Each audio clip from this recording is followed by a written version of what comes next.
সম্মানিত দিনদার ভাই ও বোনেরা, আজ পবিত্র বৃহস্পতিবার দিবাগত রাতটি হলো জুমার রাত। আগামীকাল পবিত্র জুমার দিনের 4টি আমল আমি আপনাদের সম্মুখে আলোচনা করব। এক, যে কোনো মাসের জুমার দিন দোয়াটি পড়লে পুরো শাবান মাসের কল্যাণ, সাহায্য ও বরকত লাভ হবে এবং সমস্ত অনিষ্টতা থেকে আপনি আশ্রয় পাবেন। দর্শক, এই মাসটি পবিত্র শাবান মাস, আর এই শাবান মাসের অনেক তাৎপর্য রয়েছে। আপনি যদি এই দোয়াটি পাঠ করেন, পুরো শাবান মাসে আপনার জন্য কল্যাণ হয়ে যাবে এবং আল্লাহ পাক সাহায্য করবেন, বরকত লাভে ভরপুর হবে। যদি কারো কবিরা গুনাহ হয়ে থাকে, যেমন কারো হক নষ্ট করা, জিনা করা, গীবত করা, পিতা মাতাকে ধমক দিয়ে কথা বলা, এমন বড় গুনাহ যদি হয়ে যায়, তাহলে দোয়াটি পড়ার সাথে সাথে আল্লাহ রাব্বুল আলামিন মাফ করে দিবেন। 3, জুমার দিন গোসল সেরে জুমার নামাজের আগে আপনি কি সুন্নত আদায় করবেন। 4, শুধু জুমার রাতে যে আমলটি রাসূলুল্লাহ সাল্লাল্লাহু আলাইহি ওয়াসাল্লাম নির্দিষ্ট করে করতে নিষেধ করেছেন সেটি কি। দর্শক, এই 4টি বিষয় আমল জানার পূর্বে আমি আপনাদেরকে অনুরোধ করব, ভিডিওটি প্রচারের জন্য একটি লাইক দিবেন। পরবর্তীতে এমন ভিডিও পাওয়ার জন্য আমল টিভি চ্যানেল সাবস্ক্রাইব করে পাশে থাকা বেল বাটনটি চেপে রাখবেন। তাহলে চলুন আমরা আমলটি জেনে নিই। দর্শক, এখানে শুরুতেই আমরা যে আমলটি জানব সেটি হলো, যে দোয়া পাঠে কল্যাণ, সাহায্য, বরকত লাভ হবে। এটি দোয়ার ভান্ডার এই বইয়ের 246 নম্বর পৃষ্ঠা।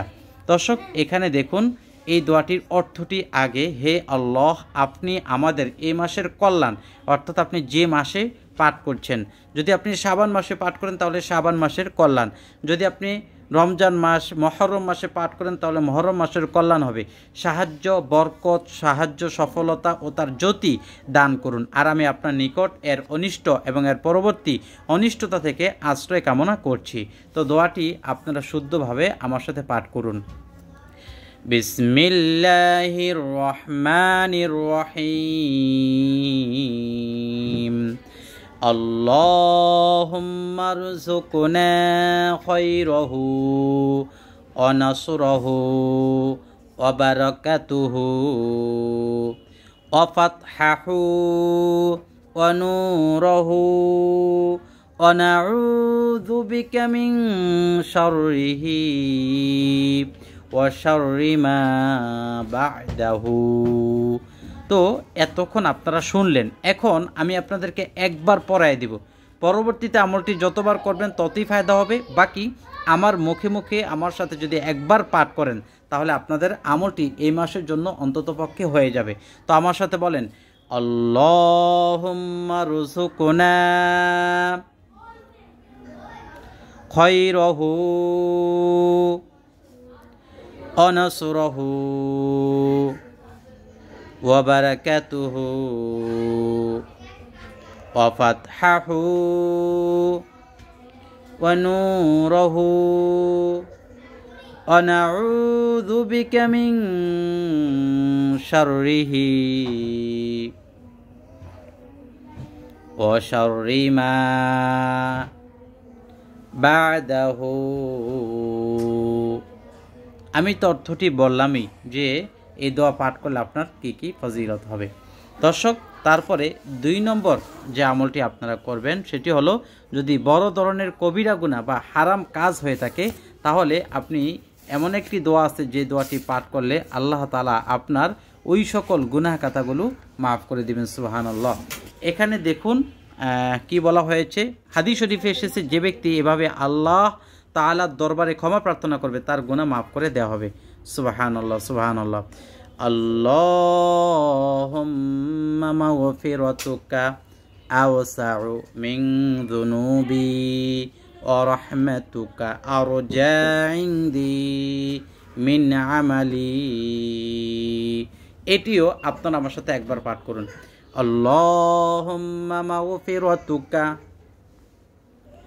আওসাউ মিন যুনুবি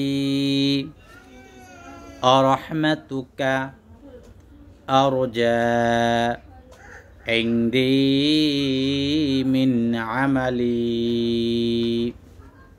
আলহামদুলিল্লাহ, 2টি আমল হয়ে গেল।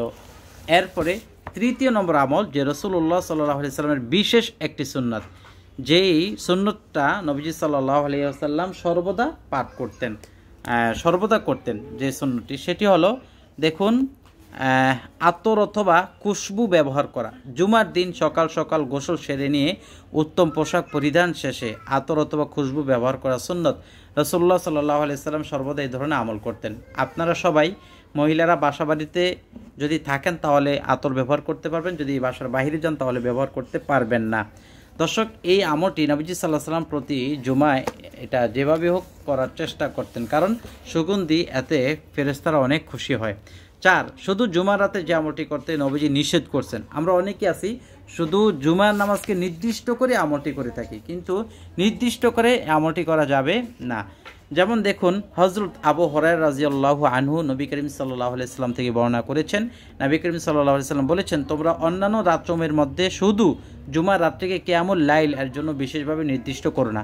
অর্থাৎ প্রতি বৃহস্পতিবার দিবাগত রাত জুমার রাতটি আসলেই সে তাহাজ্জুদের নামাজ পড়ে, আর কোনো রাত্রিতে পড়ে না, পুরো সপ্তাহের 6 দিন করে না, এই রাত্রিতে আসলে করে। এটা নবীজি সাল্লাল্লাহু আলাইহি সাল্লাম নিষেধ করেছেন। কেন? এটা আপনার এই নির্দিষ্ট করে জুমার রাত্রিতে করা যাবে না। যে কোনো রাতে যদি আপনি করে থাকেন, সবসময় সব রাতে করে থাকেন, সপ্তাহে একদিন বৃহস্পতিবার পড়ে গেল, এটা আপনি পারবেন, কিন্তু নিজে নির্দিষ্ট করে এই রাত্রিতে তাহাজ্জুদের নামাজ পড়া এটা নির্দিষ্ট করা যাবে না। আপনি এমনিতে সব সময় পড়তে পারবেন, বা এটা যে আলাদা শুক্রবার রাতে পড়লে যে বিশেষ ফজিলত এমনটিও নয়। আল্লাহ পাক আমাদেরকে 4টি আমল করার তৌফিক দান করুক, আল্লাহুম্মা আমিন।